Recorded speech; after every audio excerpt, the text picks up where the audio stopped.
It is a grey dawn in the year 950, and you are standing on a wooden jetty watching a ship pull slowly away from you. Your husband is aboard, and your brothers, and half the grown men of the settlement, their oars biting into the cold water, the striped woolen sail filling as they swing the bow toward the open sea. They will be gone for months. Some of them will never come back at all, and as he left, the very last thing your husband did was not to kiss you, or to weep, or to press a weapon into your hands for safekeeping. He reached to his own belt, unhooked a heavy ring of iron keys, and laid it into your open palm. From this morning until the day that sail reappears on the horizon, this farm, this hall, this whole small kingdom of barns and byres and grain stores and living souls is yours to govern. And here is the thing that almost everyone who came after you would get completely stubbornly wrong. This is not a woman being left behind. This is a woman being left in charge. So stay here a moment on this cold jetty and watch that ship shrink to a dark speck against the grey, because by the time it returns, you will understand something the legends almost never tell you, that the real power in the Viking world was not always the hand that held the axe. Very often, it was the hand that held the keys. Let me set you down properly in this world first, because you cannot feel the weight of those keys until you see the world they lock and unlock. The year is around 950, and you live in the Norse lands, Scandinavia, and the wide scatter of farms, fjords, and restless trading towns that spread outward from it. Perhaps your home is a crowded port like Hedeby on the southern neck of Denmark, or Birka on its island in a cold Swedish lake, all workshops and plank jetties and the smell of tar and fish.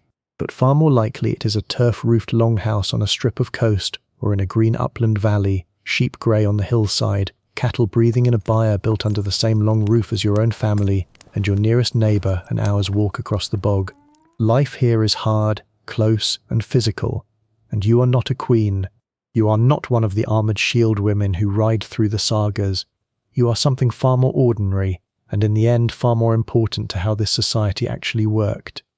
You are the husfreyja, the lady of the house, the mistress of the farm. The word itself carries the weight of it. House lady, the female head of the household. It is one of the most powerful positions an ordinary free person could hold in the Norse world, and it belongs, by right and by long custom, to a woman. Start with those keys then, because they are so much more than a tool. Among the Norse, the ring of keys a married woman wore at her belt was a badge, a visible, jangling announcement of exactly who ran this household. They unlocked the great chests where the family's silver, its imported glass and cloth, its dried fish and salted meat and precious seed grain were stored, and whoever held those keys controlled the wealth and the very survival of the farm. So central was that image that archaeologists keep lifting keys out of women's graves all across the Viking world. And here is the strange telling detail. A great many of them were never actually used. They show no wear on the wards, and some were so crudely or oddly made that they could never have turned a real lock at all. They were made to be worn, not to open anything, miniature symbols carried into the earth as a statement of rank. When a whole culture chooses to bury a woman holding a key that unlocks nothing, it is telling you, across 1,000 years, that the key itself was the point. It meant authority, and that authority was hers. Now watch what she actually does with it, especially through these long, thin months when the men are gone. Because the raids and trading voyages that fill every single story about the Vikings had a quiet consequence the stories almost always forget to mention. When the ships pushed off in spring, they carried away a huge share of the able-bodied men, for a summer, for a year, sometimes for good. And somebody had to keep the entire society standing while they were gone. That somebody, across thousands of farms, was the women. As husfreyja, you now hold the farm's finances and its food stores in your own decisions. You judge what is sown and what is left fallow, which animals live through the winter and which are slaughtered at its start, and exactly how the salted meat, the cheese, the grain and the ale are rationed so that not one soul under your roof starves before the spring grass returns. You oversee the milking and the churning, the brewing, the smoking of fish, the endless mending. You direct the free farmhands and the enslaved thralls who labour on the land. You settle the daily quarrels of a crowded household, and if a bargain must be struck, a debt called in, or the farm defended in a dispute, you can act in your husband's place with real legal standing, and the sagas and the law codes record Norse women doing precisely that, holding property, pressing claims, ruling the farm as its acting head. For months on end, whole districts of Scandinavia were, in practical fact, run by their women. The Viking economy did not pause when the men sailed away. It simply, quietly changed hands, and one of the most valuable things those hands produced was cloth.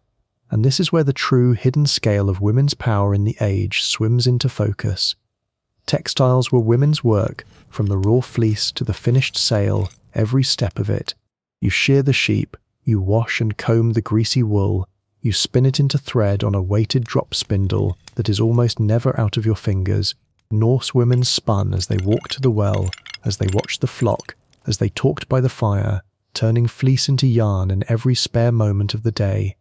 You knot socks and mittens with a single bone needle, a slow craft called nail binding, older than knitting itself, and then you weave, standing for hours at a tall upright loom, its long row of clay and stone weights clicking softly as you pass the weft back and across, back and across. It sounds gentle, it sounds domestic. It was, in truth, the very backbone of the whole civilization. Hold on to one number. To weave the sail of a single Viking ship, just the weaving, and not the years of raising the sheep and spinning the thread that had to come first, took one woman something on the order of 3 years of labour. A single medium sail devoured the wool of hundreds of sheep and many thousands of hours of human work. And without that sail, there was no voyage, no raid, no trade, no exploration, no Viking age at all. Every dragon-proud longship that ever slid onto a foreign beach was driven forward by a sail that a woman's hands had made. And the cloth did not end at sails. Finely woven wool became one of the great exports of the Norse world. In Iceland, lengths of standardized homespun were used quite literally as money, a legal currency measured and traded, a currency that women, and only women, produced. The figure spinning quietly by the hearth was, in the plainest possible sense, minting the wealth of a nation. Look, too, at how she is dressed while she does it, because even her clothing declares her rank. Over a long linen underdress she wears a woolen apron dress, held at each shoulder by a matched pair of domed oval brooches, and those brooches are far more than ornament. To an archaeologist, a matched pair of them is almost a signature written in bronze. It marks a free, married Norse woman. Between the two brooches often hangs a looping string of glass and amber beads, and from them, on little chains, dangle the working tools of a woman in command, a needle case, a small sharp knife, sometimes a folding balance for weighing out scraps of hacked silver, and of course the keys. She wears her office on her chest, for all to read. When we open a wealthy woman's grave and find those paired oval brooches lying where her collarbones once were, we are looking at the insignia of someone who mattered, the married mistress of a household, buried in the badge of her rank. And those little scales are worth pausing on, because they mean something startling. Women handled money directly.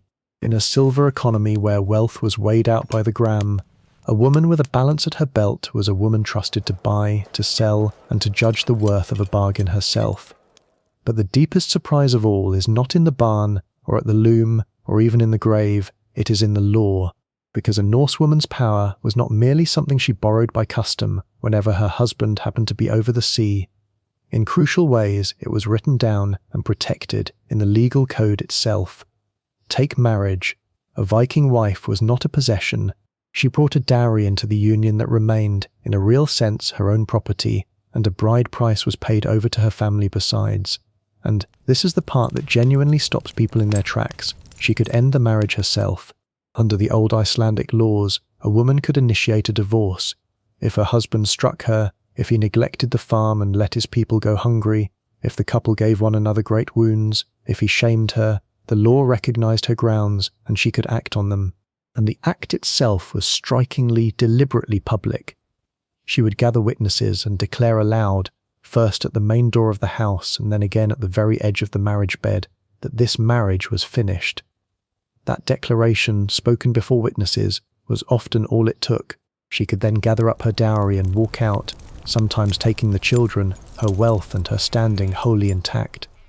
Set that against the rest of early medieval Europe, where in most places a wife had almost no lawful way out of a marriage at all, and it is astonishing. A Norse woman could rise to her feet, name her grievance out loud, and dissolve the whole bond with her own voice. And her rights did not stop at the threshold of her home. She could own land and goods outright and manage them as she saw fit. She could inherit, for where a man died leaving no sons, his daughters could take the estate, and a widow very often became the sole, undisputed head of the entire household, holding the keys, the farm and the family fortune in her own right for the rest of her life if she chose never to remarry. Wealthy women lent silver, commissioned fine work, and traded on their own account. Some of the most magnificent ship burials ever unearthed in Scandinavia were raised over women, who were sent into the next world with a splendour reserved only for the most important people in the land. This was a society that, for its own harsh age, handed women a remarkable share of ownership, of voice, and of legal weight. Now, and this channel exists to tell you the honest truth about the past, not the flattering, tidy version of it. We have to be square about the limits because they were real and they were hard. This was no lost paradise of perfect equality. In the great public arena of Norse life, the Thing, the open-air assembly where the laws were recited and the great cases judged, a woman generally could not stand and vote, could not sit in judgment, could not hold any formal office. That world of open politics belonged to free men of full age. A woman's power, immense as it was overwhelmingly the power of the household and the estate, not the power of the assembly field. She ran the farm.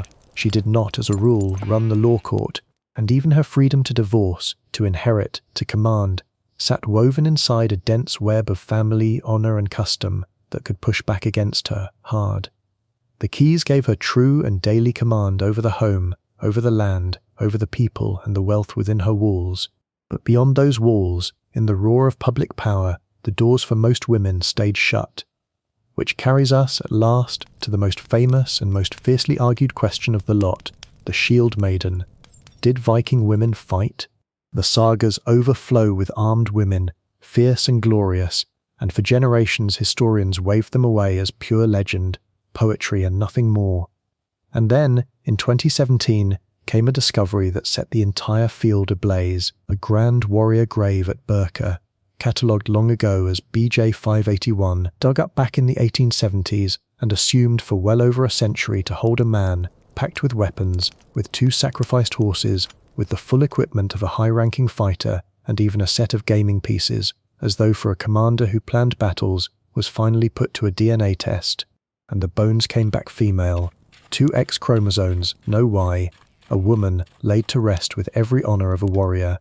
The find flew round the world in headlines, but tread carefully here, because honesty has to cut both ways. Not everyone agrees on what it actually means.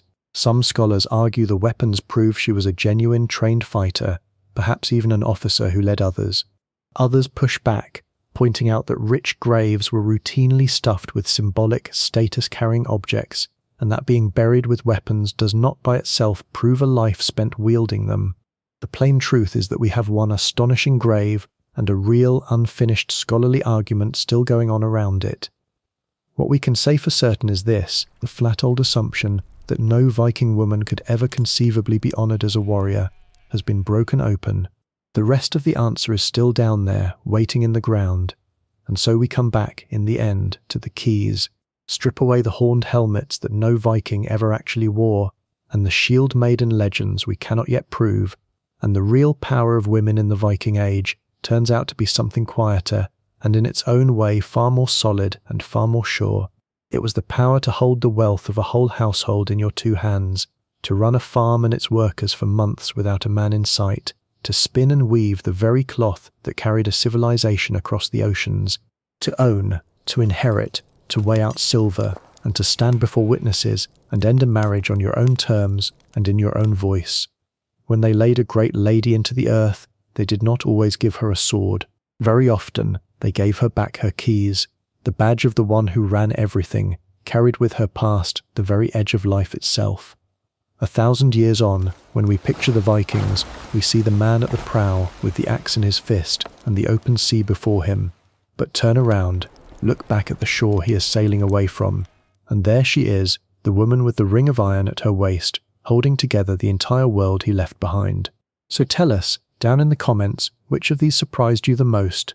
The keys buried with the woman who ran the whole farm, the wife who could stand up and divorce her husband out loud, or the warrior in grave BJ 581 whose bones turned out, after 140 years, to be a woman's, because the people who actually lived the past are almost never who the legends say they were.